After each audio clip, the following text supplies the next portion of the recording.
So we've got that dimension of reality that we need to consider as one of the things that could be happening right now, and I believe that it is. All right, so then it actually goes deeper still. Next, we get into Satanism. So if you have this Illuminati movement, one of the things that you would want to look for is to figure out, like, are they just a bunch of guys that, wear robes and silly hats and go to Freemason meetings? Is that really the extent of it? Or are we concerned about something a little bit deeper? Are we concerned about satanic practices? What you're looking at is secret societies. They worship a certain force, a certain god. And then you get Satanism, and at the level of Satanism, they are more knowingly worshipping the archontic, satanic gods. But in the end, all these different forms, although the vast majority of them have no idea that's the case, are ultimately worshipping this force with tremendous implications that I'll come to. Are we concerned about pedophilia? Are we concerned about ritual sacrifice? Are we concerned about these kind of things, right? Is there a dark side to this beyond the authoritarian kind of conflict with the populace?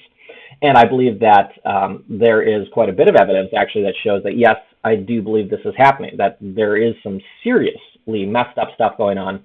I expect that we'll be seeing a lot of this over the coming days and weeks now. I said earlier that when I investigate people in power, invariably, not all the time, but invariably, you come over secret societies, Satanism, and pedophilia.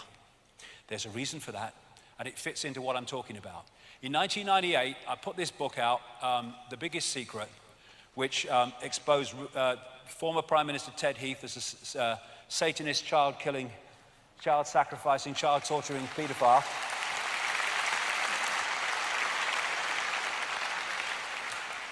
And Lord McAlpine, too. Nobody said anything. A journalist read the passage to Ted Heath days after it was published. Nothing happened. Why? Because it was true. And now it's blowing freaking open, and they are desperately trying to put the lid on.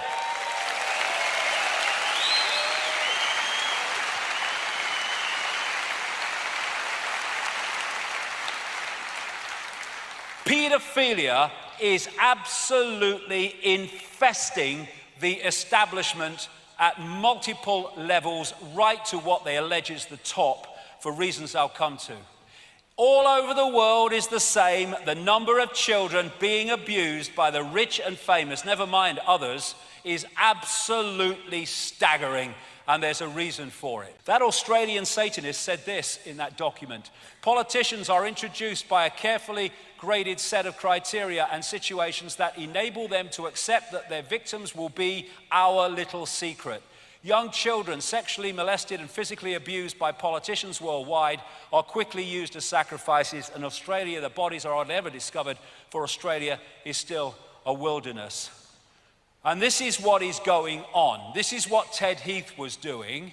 And this is why this guy got away with it all those decades. He was supplying children to the rich and famous, and if he went down, they all went down. That's why he was never prosecuted, even though they knew what he was doing. He is a doorway to the cesspit, because he was the doorway to so many of the rich and famous. Daily Express: Jimmy Savile was part of a satanic ring, stands back in amazement. Of course, because they're interrelated. Knighthood from the Queen: she didn't bloody know. Come to that in a minute. Knighthood from the Pope: no need for amazement. Roman Catholic Church, and I tell you what, the reason he became the first Pope in 600 years to resign in office will be shown eventually to be related to this subject, among others. So, we've got all these kind of pedophiles, famous pedophiles. Thomas Hamilton, the guy who killed all those kids in Dunblane, he was a pedophile and supplier of children to the rich and famous in Scotland. Ted Heath, I talked about. George Bush, I've come to him. Kissinger. And this man, Lord Mountbatten, member of the royal family, of course, inner royal family, was a known paedophile. And who did Jimmy Savile say publicly, not in this context, of course, introduced him into the inner circle of the royal family in the 1960s? Lord Mountbatten, the mentor of Prince Charles and Prince Philip. But we've already seen stuff like this in the past. You know, Jeffrey Epstein, for a long time, I believe it was just this summer, Jeffrey Epstein didn't kill himself, right? It was a big trend. Everybody was saying that because Jeffrey Epstein basically was accused of sex trafficking children for these elites. And he was very well connected with the top level of the politicians and business people. A lot of people have come out to his private island. They've got people on his flight logs. Okay, so I want to jump in here and add a little bit more detail. I know that's getting vague, and that is kind of a pet peeve of mine too. So let's just go through some of these articles. This is from Newsweek, talking about the Lolita Express, which is Epstein's kind of nickname, the nickname the locals gave Epstein for his plane, because it kept bringing in very underage girls, 14 years old, 12 years old, sometimes 20, you know, but young or underage. And then it's saying here, you know, he was allegedly molested girls as young as 14. He would use paid massages as the pretext, right? So we'll get into that in a second, but just keep that in mind, paid massages. And then we have Bill Clinton, among many other people, were listed on the flight logs. So Clinton actually was listed. He had been on 11 flights out there. So Clinton was a frequent flyer, basically. Now, there is, you know, the flight logs did get released, so there's just pages and pages and pages. You can see 73 pages up here of these flight logs with a variety of different names. So, for example, Justice Roberts was supposedly listed on one of these flight logs at one point in time. We've got John Roberts, his name.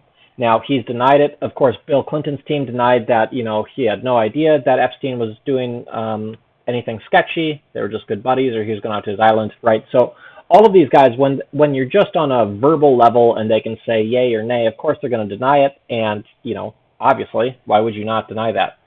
So the burden of proof is on the accusers, and that is kind of where it stands. But you should know that there is this very suspicious thing going on. So Virginia Roberts had accused Prince Andrew of having sex with her. I believe she was 14 at the time, 15. Okay, so she was 15 years old when she accused him of having sex with her. And then Bill Clinton, again, these paid massages. So here's a girl, I believe she is in her 20s, this particular girl. But keep in mind that, you know, this guy's accused of sex trafficking of underage women, also sex slavery, stuff like that. And so one of the questions is this even kind of a consensual thing? Even if she is over 20, I don't know. I think the main point here is that Epstein was arrested on sex trafficking and sex with underage women. And then you have all of these other rich and powerful people hanging around with him. And as the other videos I have also show, that this is it's not just Epstein just in this isolated bubble, right? This happens over and over and over again. Harvey Weinstein was another one that happened within the last year here. He wasn't underage, he was abusing actresses, but you know, there is this perverse sexual power dynamic thing that seems to be going on, very, very likely. Whether or not you can catch them with the hard evidence seems to be a little bit trickier, but definitely there is enough suspicion around it to make it look super sketchy. And so that's kind of what's being pointed out here. Hey, there's, you know, if you're a normal person, your friends are all gonna be looking at you a little bit weird at some point. So there's some really strange things on that level. And then Jeffrey Epstein, he was, you know, put into prison, and then both of his guards supposedly fell asleep. All the CCTV cameras were turned off, and then he supposedly killed himself. Well, that's really strange. You know, that just doesn't make a lot of sense that all of those things could fail all at once. So I think what we're dealing with is definitely an Illuminati, but also an Illuminati engaged in satanic practice. Now, the question would be, why? Like, what the hell is that? Why would anybody do that? That's insane. But it's only insane if you don't really understand the way reality works.